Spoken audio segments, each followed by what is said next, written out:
Process కూడా చాలా simple గా చూపిస్తాను, ఒకసారి మీరు కూడా ట్రై చేయండి. ఆయిల్ వేసి పెట్టిన ఎగ్స్ ని ముందుగా ఫ్రై చేసుకోవాలి, ఉప్పు కారం వేసుకొని ఫ్రై. హాయ్, ఈ రోజైతే మేము ఎగ్ బిర్యానీ చేస్తున్నాం అనమాట. అది కూడా సంగీత సుధాకర్ గారి వీడియో చూసి ఇంకా రేణుక అయితే స్టూల్ వేసుకుంది అనమాట. స్టవ్ అయితే అందదు అని చెప్పి ఇంకా ఎగ్ బాయిల్ చేసి పెట్టుకున్నాం. ఇంకా అదైతే ఫ్రై చేస్తుంది.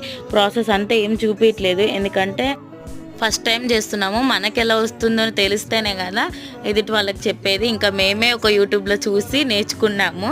ఇంకా నేనైతే ఎగ్ బిర్యానీ చేశాను, కానీ ఈ స్టైల్లో అయితే ఎప్పుడు చేయలేదన్నమాట. ఫర్ ద ఫస్ట్ టైం మా రేణుక కూడా ఫస్ట్ టైం చేస్తుంది బిర్యానీ. ఇంకా బిర్యానీ అయితే అయిపోయింది, ఆల్మోస్ట్ దమ్ పెట్టేస్తే అయిపోతుంది. ఇంకా మేము చేసిన మిస్టేక్ ఏంటి అంటే కొంచెం ఆనియన్స్ అయితే ఎక్కువ బ్లాక్ వచ్చేసాయి అనమాట, బ్రౌన్గా రాకుండా. ఇంకా టేస్ట్ అయితే చాలా బాగుంది, ఎమ్మీగా ఉంది. కానీ ఒక్కటే మైనస్ పాయింట్, ఆ ఆనియన్స్ బాగా ఫ్రై ఉంటే ఇంకా బాగుండేది. ఇంకా మన ఛానల్ అయితే సబ్స్క్రైబ్ చేసుకోండి. Thank for watching.